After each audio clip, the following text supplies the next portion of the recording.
It's important for us to realize that auditing is a professional science. It's a professional discipline. There are some very fundamental basic principles that underlie the auditing as a profession. And in terms of auditing, in terms of our profession, it is considered a science. It is considered a technical discipline. And therefore, so there are some underlying fundamental principles to auditing as a profession or a process, and these are called postulates.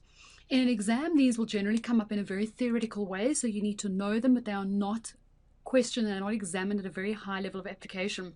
So let's take a look at them, and as we go through them, we'll understand what it is that they mean to us.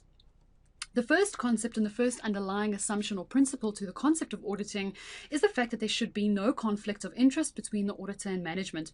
When we talk about conflict of interest, we're considering again the necessity for us as auditors to be independent. In this case, we're talking about the fact that the auditor and management, or the auditor and the company's interests, should not be aligned.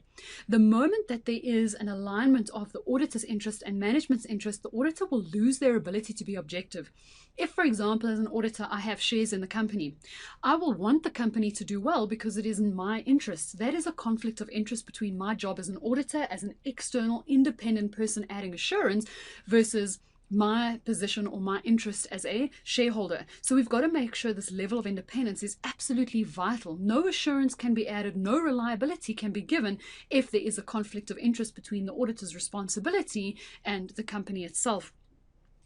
Again, part of the independence, the auditor must act exclusively as the auditor. So this is in terms of not preparing financial statements, not performing their tax calculations, not doing the actual accounting work, acting as advisors, business advisors, financial advisors. The auditor must act exclusively as auditor. This is again to ensure absolute objectivity, that we're not creating self-review threats, to make sure again that the auditor is 100% independent, so the reliability of their opinion increases.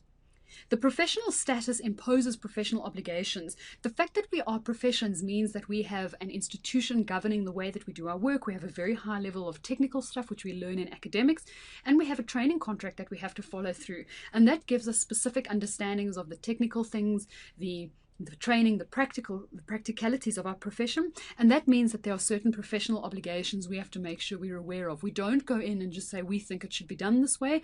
We need to know what laws, what rules, what guidelines govern the way that we do our job and what our profession requires of us.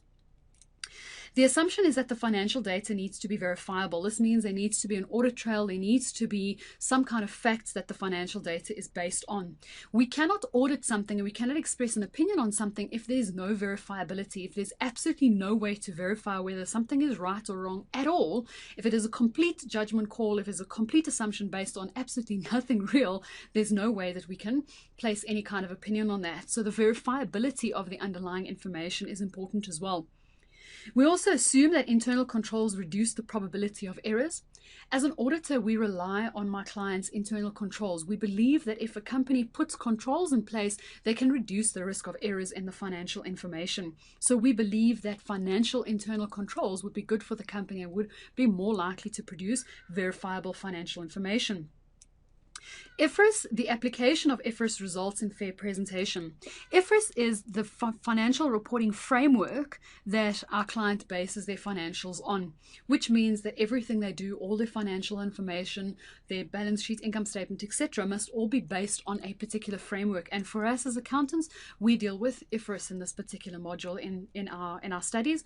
We deal with the International Financial Reporting Standards. So what we're saying is, if you follow IFRS, if you comply entirely with IFRS, the result will be fairly presented. We've spoken about materiality already, so we're saying if you apply IFRS properly, your financials will be fairly presented. This is important because we have to have criteria to base our financial statements on. We cannot check something if we don't have a criteria that they should be based on. Otherwise, what are we checking? So we're saying if you follow A, B, C, D, E in terms of your financial reporting framework, in terms of IFRS, the result will be fairly presented. And that gives us something to use as a base to check your financial statements. We check your compliance with IFRS. Another thing is the concept that what has been true in the past will probably be true in future. And in this case, it relates a lot to the fact that a lot of the information in your financial statements is based on estimates, and it's based on ideas of the fair values of items in the future. When we're dealing with the future, it's very difficult to come up with an actual idea and an actual guarantee of what the future will hold, which makes financial statements a little bit more complicated to audit. So we say, if we are expressing an opinion on the financials at the year end, we believe that what has been true in the past will hold true in the future unless there's information that gives us an indication to believe otherwise. We also believe that the financial statements should be free from collusion or irregularities. When we talk about collusion, we talk about people that might be working together to get around controls. So one of the things that we rely on as auditors is independence, or people performing different roles. If I want to know that information is prepared accurately, I will give the information to this person to calculate and this person to record. Or I'll give the cash to this person and I'll make this person record, which is fine because I believe it's more likely that I'll get accurate information. However, I wouldn't know if these two people were working together in secret to overcome my controls. Then I cannot rely on the information. So the assumption is that the information has been prepared free from collusion or these types of irregularities. I would not have any idea of these people working together if they were working together in secret to overcome my controls.